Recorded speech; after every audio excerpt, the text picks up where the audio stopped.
दोस्तों नमस्कार, ये है मार्गदर्शन फॉर सिविल सर्विसेज। मैं अनुराग चौधरी।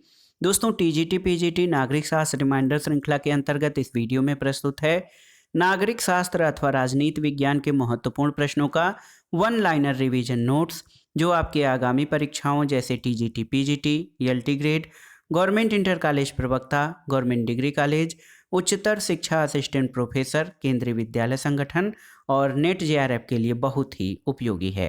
इस वीडियो में हम भारतीय राजनीति के महत्वपूर्ण तत्व, जातिवाद एवं संप्रदायवाद तथा लोकपाल एवं लोकायुक्त से संबंधित महत्वपूर्ण प्रश्नों को कवर करेंगे। तो आइए शुरू करते हैं नागरिक शास्त्र के महत्वपूर्ण प्रश्नों का वन लाइनर रिवीजन नोट्स। सबसे पहले भारतीय राजनीति के अंतर्गत जातिवाद एवं संप्रदायवाद से संबंधित महत्वपूर्ण प्रश्नों को देखते हैं। पहला प्रश्न है दोस्तों, जाति प्रथा का तत्व है क्या? तो उत्तर है जाति प्रथा का तत्व चेतनाबोध है। दोस्तों जाति प्रथा का मूल तत्व चेतनाबोध है और इसी जातीय चेतनाबोध के कारण कई राज्यों में संख्या के आधिक्य के कारण कुछ जातियां सत्ता पर वर्चस्व स्थापित करने में समर्थ हो जाती हैं। तो याद रखिएगा, जाति प्रथा का महत्वपूर्ण तत्व चेतनाबोध है। अगला प्रश्न बहुत ही महत्वपूर्ण है, जिसे राजनीति में जातिवाद कहा जाता है। वह जातियों के राजनीतिकरण से अधिक कुछ नहीं है, ये कथन किसका है? तो उत्तर है ये कथन रजनी कोठारी का है। दोस्तों प्रोफेसर रजनी कोठारी ने अपनी पुस्तक कास्ट इन इंडियन पॉलिटिक्स में भारतीय राजनीति में जाति की भूमिका का विस्तृत विश्लेषण किया है और भारत की जनता जातियों के आधार पर संगठित है, इसलिए न चाहते हुए भी राजनीति को जाति संस्था का उपयोग करना ही पड़ता है। इसलिए जिसे राजनीति में जातिवाद कहा जाता है वो जातियों के राजनीतिकरण से अधिक कुछ नहीं है और जाति को अपने दायरे में खींचकर राजनीति उसे अपने काम में लाने का प्रयास करती है। तो याद रखिएगा, जिसे राजनीति में जातिवाद कहा जाता है वह जातियों के राजनीतिकरण से अतिरिक्त कुछ नहीं है, ये रजनी कोठारी का कथन है। अगला प्रश्न है दोस्तों, धर्मनिरपेक्षता से तात्पर्य है क्या? तो उत्तर है राज्य का कोई धर्म न होना। धर्मनिरपेक्षता से तात्पर्य है राज्य का अपना कोई धर्म न होना, यानी राज्य न तो किसी धर्म विशेष से संबंधित होता है, न उसमें हस्तक्षेप करता है और न किसी धर्म की उन्नति के लिए कोई सहायता ही देता है। इसे ही धर्मनिरपेक्षता कहते हैं। अगला प्रश्न बहुत ही महत्वपूर्ण है दोस्तों, मंडल आयोग का संबंध किससे है? तो उत्तर है पिछड़ी जातियों से।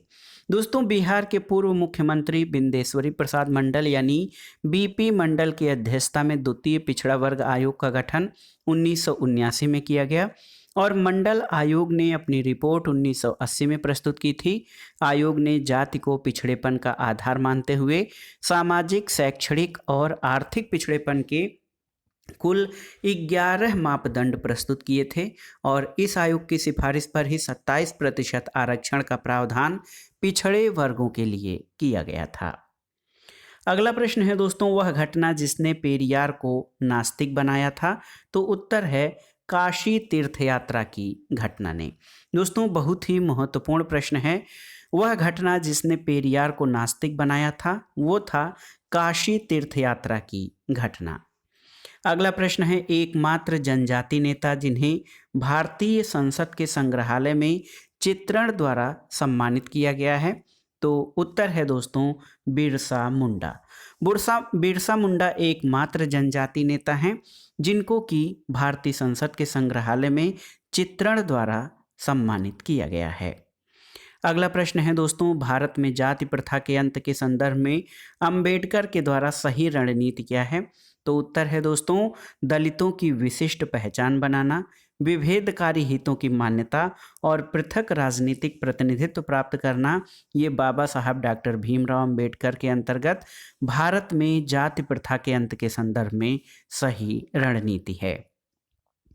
अगला प्रश्न है दोस्तों, मंडल आयोग कब गठित किया गया था? तो उत्तर है 1979 में मंडल आयोग गठित किया गया था और दोस्तों ये पिछड़े वर्ग की या पिछड़े वर्ग से संबंधित जो अन्य पिछड़ा वर्ग है उन जातियों से संबंधित उसकी सिफारिशों के लिए जाना जाता है। अगला प्रश्न है, निम्नलिखित तत्व भारतीय राजनीतिक व्यवस्था में महत्वपूर्ण भूमिका निभाते हैं। तो कौन से तत्व? आप याद रखिएगा, जाति, क्षेत्र और धर्म। दोस्तों, भारतीय राजनीतिक व्यवस्था में जाति, धर्म, भाषा और क्षेत्र महत्वपूर्ण भूमिका निभाते हैं और ये तत्व भारतीय राजनीतिक व्यवस्था को निर्धारित और प्रभावित करते हैं। अगला प्रश्न है, भारत में क्षेत्रवाद के उदय का प्रमुख कारण क्या है? तो भाषा के आधार पर राज्यों का गठन और निर्माण, ये भारत में क्षेत्रवाद के उदय का प्रमुख कारण है। आप जान लीजिए कि भारत में क्षेत्रवाद के उदय का प्रमुख कारण भाषाई आधार पर राज्यों का गठन और निर्माण है और भाषावार प्रांतों के बनने के बाद भी इन प्रांतों के एक क्षेत्र को लोग दूसरे क्षेत्र के लोगों से काफ़ी भिन्न हैं, इसलिए विभिन्न प्रांतों में क्षेत्रीय भावनाओं की संतुष्टि और क्षेत्रीय हितों के लिए आंदोलन होते रहते हैं। अगला प्रश्न है दोस्तों, क्षेत्रीय परिषद का अध्यक्ष कौन होता है? तो उत्तर है गृह मंत्री। दोस्तों, राज्य पुनर्गठन अधिनियम 1956 के द्वारा 5 क्षेत्रीय परिषदें बनाई गई हैं और संघ के या भारतीय संघ के गृह मंत्री को सभी क्षेत्रीय परिषदों का अध्यक्ष नाम निर्दिष्ट किया गया है। और आप जान लीजिए कि प्रत्येक क्षेत्रीय परिषद में उस क्षेत्र के राज्यों में से प्रत्येक के मुख्यमंत्री और 2 मंत्री और संघ राज्य क्षेत्र का प्रशासक शामिल होता है। तो याद रखिएगा, क्षेत्रीय परिषद का अध्यक्ष केंद्रीय गृह मंत्री होता है। अगला प्रश्न है, सांप्रदायिक प्रतिनिधित्व का अर्थ क्या होता है? तो उत्तर है धार्मिक आधार पर प्रतिनिधित्व। दोस्तों, धर्म के आधार पर जो प्रतिनिधित्व होता है वो ही सांप्रदायिक प्रतिनिधित्व कहलाता है और भारत सरकार अधिनियम 1909 के द्वारा पहली बार ब्रिटिश सरकार ने सांप्रदायिक प्रतिनिधित्व की शुरुआत की थी, लेकिन स्वतंत्र भारत के संविधान में धर्म के आधार पर प्रतिनिधित्व को निषिद्ध कर दिया गया था। अगला प्रश्न है दोस्तों, सुश्री मायावती उत्तर प्रदेश की मुख्यमंत्री पहली बार कब बनी थी? तो याद रखिएगा 1995 में। सुश्री मायावती उत्तर प्रदेश की पहली बार मुख्यमंत्री 3 जून 1995 को बनी थी और वे 4 बार उत्तर प्रदेश की मुख्यमंत्री रह चुकी हैं। मायावती जी का मुख्यमंत्री के रूप में कार्यकाल पहली बार 1995 में 3 जून 1995 से 17 अक्टूबर 1995 तक, दूसरी बार 21 मार्च 1997 से 21 सितंबर 1997 तक, तीसरी बार 3 मई 2002 से 28 अगस्त 2003 तक और चौथी बार 13 मई 2007 से 14 मार्च 2012 तक उत्तर प्रदेश की मुख्यमंत्री रही हैं। अगला प्रश्न है दोस्तों, ब्रिटिश सरकार ने सांप्रदायिक आधार पर प्रतिनिधित्व की शुरुआत कब की थी? तो उत्तर है भारत सरकार अधिनियम 1909 के द्वारा ब्रिटिश सरकार ने सांप्रदायिक आधार पर प्रतिनिधित्व की शुरुआत की। अगला प्रश्न है, भारत शासन अधिनियम 1909 के तहत सांप्रदायिक आधार पर प्रतिनिधित्व किसे दिया गया था? तो मुस्लिम संप्रदाय को। अगला प्रश्न है दोस्तों, क्षेत्रीय परिषदों का गठन किया गया है किसके आधार पर? तो आप जान लीजिए, राज्य पुनर्गठन अधिनियम 1956 के तहत 5 क्षेत्रीय परिषदों का गठन किया गया है। इसके अध्यक्ष संघ के गृह मंत्री होते हैं। अगला प्रश्न है दोस्तों, भारत में कुल कितनी क्षेत्रीय परिषदें गठित की गई हैं? तो उत्तर है भारत में कुल 5 क्षेत्रीय परिषदें गठित की गई हैं। अगला प्रश्न है दोस्तों, वह विचारक जिसने अपनी पुस्तक कास्ट इन इंडियन पॉलिटिक्स में भारतीय राजनीति में जाति की भूमिका का विस्तृत विवेचन किया है? तो ये हैं प्रोफेसर रजनी कोठारी। दोस्तों, प्रोफेसर रजनी कोठारी ने अपनी पुस्तक कास्ट इन इंडियन पॉलिटिक्स में भारतीय राजनीति में जाति की भूमिका का विस्तृत विश्लेषण किया है और उन्होंने एक महत्वपूर्ण कथन दिया है या निष्कर्ष कि जिसे राजनीति में जातिवाद कहा जाता है वह जातियों के राजनीतिकरण से अधिक कुछ और नहीं है। अगला प्रश्न है दोस्तों, मंडल आयोग के अध्यक्ष कौन थे? तो बीपी मंडल, यानी जिसको मंडल कमीशन भी कहा जाता है। दोस्तों, बिहार के पूर्व मुख्यमंत्री बिंदेश्वरी प्रसाद मंडल ये मंडल आयोग के अध्यक्ष थे। अगला प्रश्न है दोस्तों, पिछड़ी जातियों के लिए गठित प्रथम आयोग के अध्यक्ष कौन थे? तो काका कालेलकर। याद रखिएगा, पिछड़ी जातियों के लिए या जो बैकवर्ड क्लासेज हैं, बैकवर्ड जो कास्ट हैं, उनके लिए गठित प्रथम आयोग के अध्यक्ष काका कालेलकर थे। अगला प्रश्न है दोस्तों, काका कालेलकर आयोग गठित किया गया था कब? तो 1953 में काका साहब कालेलकर आयोग गठित किया गया था। अगला प्रश्न है दोस्तों, पिछड़ी जातियों के लिए अनुच्छेद 340 के तहत किसे आयोग गठित करने की शक्ति दी गई है? तो ये शक्ति राष्ट्रपति को दी गई है। पिछड़ी जातियों के लिए अनुच्छेद 340 के तहत आयोग या पिछड़ी जाति आयोग गठित करने की शक्ति। अगला प्रश्न है दोस्तों, विशल ब्लोअरों के संरक्षण की सिफारिश किसमें की गई है? तो द्वितीय प्रशासनिक सुधार आयोग ने विशल ब्लोअरों के संरक्षण की सिफारिश की है। और एक बहुत ही महत्वपूर्ण प्रश्न है कि राजनीतिज्ञों और अपराधियों के बीच साठगांठ की जांच के लिए कौन सी कमेटी गठित हुई थी? तो ये थी बोहरा समिति 1993 में। हालांकि इस रिपोर्ट को या इस समिति की रिपोर्ट को सार्वजनिक नहीं किया गया। इसमें राजनीतिज्ञों और अपराधियों के बीच साठगांठ से संबंधित जो है इस पर रिपोर्ट देने के लिए बोहरा समिति 1993 गठित की गई थी। अब आइए देखते हैं दोस्तों लोकपाल एवं लोकायुक्त से संबंधित महत्वपूर्ण प्रश्न जो आपके परीक्षाओं के लिए बहुत ही उपयोगी हैं। अगला प्रश्न है, पहला प्रश्न है दोस्तों, ओम्बुड्समैन का प्रस्तावित भारतीय प्रतिरूप क्या है? तो ये है लोकपाल और लोकायुक्त। देखिए, ओम्बुड्समैन का भारतीय प्रतिरूप केंद्र में लोकपाल और राज्यों में लोकायुक्त है। सबसे पहले ओम्बुड्समैन संस्था को स्कैंडिनेवियन देशों में स्थापित किया गया और सबसे पहले 1809 में स्वीडन में न्यायिक ओम्बुड्समैन की नियुक्ति की गई। इसके बाद डेनमार्क और फिनलैंड ने इसे अपनाया और भारत में भ्रष्टाचार के खिलाफ नागरिकों की शिकायतों की जांच के लिए लोकपाल और लोकायुक्त अधिनियम 2013 संसद द्वारा बनाया गया।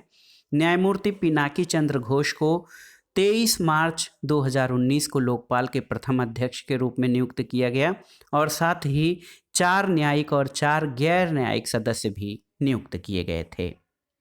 अगला प्रश्न है दोस्तों, लोकपाल विधेयक संसद में पहली बार कब प्रस्तुत किया गया था? तो उत्तर है 1968 में। बहुत ही महत्वपूर्ण प्रश्न है दोस्तों। देखिए, भारत में केंद्र स्तर पर लोकपाल और राज्य स्तर पर लोकायुक्त पद के गठन की सबसे पहले अनुशंसा 1966 में मोरारजी देसाई की अध्यक्षता वाले प्रथम प्रशासनिक सुधार आयोग में द्वारा की गई थी और लोकपाल विधेयक को 1968 में पहली बार चौथी लोकसभा की अवधि में तत्कालीन प्रधानमंत्री इंदिरा गांधी के कार्यकाल में पेश किया गया था और इस सदन से यह विधेयक 1969 में पारित भी हो गया, लेकिन राज्यसभा में अटका रहा और इसी बीच लोकसभा के भंग हो जाने के चलते ये विधेयक पहली बार में ही समाप्त हो गया। तो आप जान लीजिए कि 1968 में लोकपाल विधेयक संसद में पहली बार प्रस्तुत किया गया था। अगला प्रश्न है दोस्तों, 1963 में लोकपाल शब्द का प्रतिपादन सबसे पहले किसने किया था? तो उत्तर है LM सिंघवी यानी लक्ष्मीमल सिंघवी ने दोस्तों सबसे पहले लोकपाल शब्द का प्रयोग किया था। अगला प्रश्न है दोस्तों, बहुत ही महत्वपूर्ण है, लोकायुक्त पद की स्थापना सर्वप्रथम 1971 में कहाँ की गई थी? तो ये था महाराष्ट्र राज्य में। बहुत ही महत्वपूर्ण प्रश्न है दोस्तों, आप जान लीजिए कि लोकायुक्त पद की स्थापना 1971 में लोकायुक्त अधिनियम के माध्यम से महाराष्ट्र में की गई थी, लेकिन 1970 में लोकायुक्त अधिनियम के माध्यम से लोकायुक्त की संस्था को प्रस्तुत करने वाला ओडिशा भारत का पहला राज्य था, लेकिन 1971 में लोकायुक्त पद की सबसे पहले स्थापना करने वाला पहला राज्य महाराष्ट्र था। अगला प्रश्न है दोस्तों, भारत में सर्वप्रथम किस राज्य ने लोकायुक्त अधिनियम लागू किया? तो ये महाराष्ट्र ने। अगला प्रश्न है, राष्ट्रीय मानवाधिकार आयोग का नोडल मंत्रालय कौन है? ये बहुत ही महत्वपूर्ण प्रश्न है, तो आप जान लीजिए कि राष्ट्रीय मानवाधिकार आयोग जो है नेशनल ह्यूमन राइट्स कमीशन, इसका नोडल मंत्रालय गृह मंत्रालय है। अगला प्रश्न है दोस्तों, लोकपाल और लोकायुक्त अधिनियम के अंतर्गत किसी व्यक्ति को लोकपाल का अध्यक्ष नियुक्त किया जा सकता है, किसे? तो उत्तर है वो भारत का मुख्य न्यायाधीश हो या अथवा रह चुका हो, उच्चतम न्यायालय का न्यायाधीश हो अथवा रह चुका हो, या प्रतिष्ठित व्यक्ति हो अथवा रह चुका हो, उसे भारत का लोकपाल का अध्यक्ष नियुक्त किया जा सकता है। अगला प्रश्न बहुत ही महत्वपूर्ण है। ओम्बुड्समैन की संस्था सबसे पहले कहाँ स्थापित की गई थी? तो सन 1809 में 1809 यानी 1809 1909 में स्कैंडिनेवियन देश स्वीडन में सबसे पहले ओम्बुड्समैन संस्था स्थापित की गई थी। अगला प्रश्न है ओम्बुड्समैन की अवधारणा निम्नलिखित से संबंधित है? तो उत्तर है लोकपाल और लोकायुक्त से। और ओम्बुड्समैन की अवधारणा का प्रारंभ कहाँ हुआ? तो स्वीडन में सबसे पहली बार ओम्बुड्समैन नामक संस्था की स्थापना की गई। अगला प्रश्न है दोस्तों, न्यायपालिका प्रशासन की निरंकुशता पर अंकुश लगा सकती है किसके माध्यम से? तो सही उत्तर है लोकपाल के माध्यम से। दोस्तों, न्यायपालिका प्रशासन की निरंकुशता पर लोकपाल के माध्यम से अंकुश लगा सकती है। लोकपाल उच्च सरकारी पदों पर आसीन व्यक्तियों द्वारा किए जा रहे भ्रष्टाचार की शिकायतें सुनने और उस पर कार्रवाई करने के लिए बनाया गया पद है। अगला प्रश्न है दोस्तों, भारत में महान्यायवादी पद के संबंध में कौन सा कथन सही है? तो उत्तर है उसे भारत के राज्य क्षेत्र के संबंध में सभी न्यायालयों में सुने जाने का अधिकार होगा। और आप जानते भी हैं कि संविधान के अनुच्छेद 76(1) के अनुसार राष्ट्रपति उच्चतम न्यायालय का न्यायाधीश नियुक्त होने के लिए अर्हित किसी व्यक्ति को भारत का महान्यायवादी नियुक्त करेगा। और अनुच्छेद 76(3) के अनुसार महान्यायवादी यानी अटॉर्नी जनरल को अपने कर्तव्यों के पालन में भारत के राज्य क्षेत्र में सभी न्यायालयों में सुनवाई का अधिकार है। अगला प्रश्न है, भारत में संघ के लिए लोकपाल और राज्यों के लिए लोकायुक्त नामक निकाय की स्थापना के लिए पारित किया गया अधिनियम कौन सा है? तो ये है लोकपाल और लोकायुक्त अधिनियम 2013। अगला प्रश्न है दोस्तों, लोकपाल और लोकायुक्त अधिनियम 2013 को राष्ट्रपति की अनुमति कब मिली थी? तो उत्तर है 1 जनवरी 2014 को लोकपाल और लोकायुक्त अधिनियम 2013 को राष्ट्रपति की अनुमति मिली थी। दोस्तों, 18 दिसंबर 2013 को लोकसभा द्वारा केंद्र स्तर पर लोकपाल और राज्यों के स्तर पर लोकायुक्त संस्था की स्थापना संबंधी लोकपाल और लोकायुक्त विधेयक 2013 पारित किया गया। 17 दिसंबर 2013 को राज्यसभा ने में कुछ संशोधनों के साथ इस विधेयक को ध्वनिमत से पारित कर दिया था। और आप जान लीजिए, लोकपाल और लोकायुक्त से संबंधित विधेयक 1 जनवरी 2014 को राष्ट्रपति की मंजूरी के बाद कानून का रूप ले चुका है। और इससे पहले ये कुल 11 बार संसद के किसी न किसी सदन में प्रस्तुत किया गया, किंतु कभी दोनों सदनों द्वारा पारित नहीं हुआ था। तो याद रखिएगा, लोकपाल और लोकायुक्त विधेयक 1 जनवरी 2014 को राष्ट्रपति की मंजूरी के बाद कानून का रूप ले चुका है। भारत के प्रथम लोकपाल कौन रहे? तो उत्तर है पिनाकी चंद्र घोष। दोस्तों, आप जान लीजिए कि न्यायमूर्ति पिनाकी चंद्र घोष को 23 मार्च 2019 को लोकपाल के प्रथम अध्यक्ष के रूप में नियुक्त किया गया था। वर्तमान में भारत के लोकपाल कौन हैं? तो कार्यवाहक लोकपाल प्रदीप कुमार मोहंती हैं। लोकपाल का कार्यकाल कितना होता है? तो 5 वर्ष या 70 वर्ष की आयु तक जो पहले हो, ये लोकपाल का कार्यकाल होता है। अगला प्रश्न है दोस्तों, वर्ष 2011 में लोकायुक्त विधेयक पारित करने वाला पहला राज्य कौन सा था? तो ये है उत्तराखंड।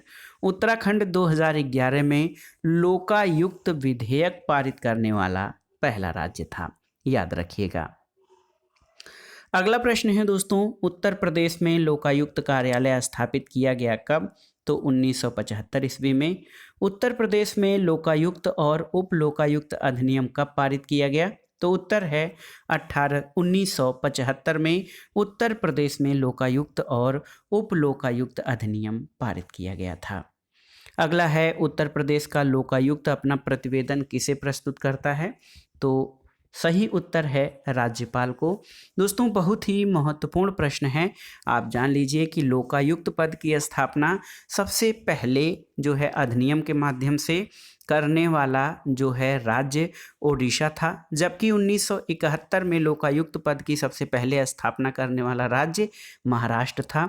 उत्तर प्रदेश में लोकायुक्त कार्यालय 1975 में स्थापित किया गया था और लोकायुक्त और उप लोकायुक्त अधिनियम 1975 ईस्वी में पारित किया गया था।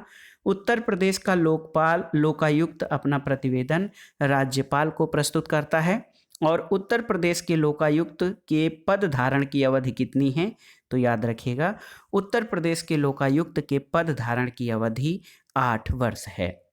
आपके लिए एक प्रश्न है जिसका उत्तर आप सभी साथियों को कमेंट बॉक्स में देना है कि वर्तमान में उत्तर प्रदेश के लोकायुक्त कौन हैं और उनका कार्यकाल कितना है या कब से कब तक का है। तो दोस्तों ये था आज का वीडियो टीजीटी पीजीटी नागरिक शास्त्र के अंतर्गत नागरिक शास्त्र अथवा राजनीति विज्ञान के महत्वपूर्ण प्रश्नों का वन लाइनर रिवीजन नोट्स, जो आपके आगामी परीक्षाओं जैसे TGT PGT, LT grade, government inter college प्रवक्ता, गवर्नमेंट डिग्री कॉलेज, उच्चतर शिक्षा असिस्टेंट प्रोफेसर, केंद्रीय विद्यालय संगठन और नेट जेआरएफ के साथ विभिन्न लोक सेवा आयोगों द्वारा आयोजित परीक्षाओं के सामान्य ज्ञान और सामान्य अध्ययन खंड के लिए बहुत ही उपयोगी है। आप इन प्रश्नों को तैयार कर लीजिएगा। दोस्तों वीडियो आपको कैसा लगा हमें कमेंट बॉक्स में ज़रूर बताइएगा। वीडियो को लाइक करें, शेयर करें और इस चैनल मार्गदर्शन फॉर सिविल सर्विसेज को सब्सक्राइब करें। वीडियो देखने के लिए धन्यवाद दोस्तों। नमस्कार।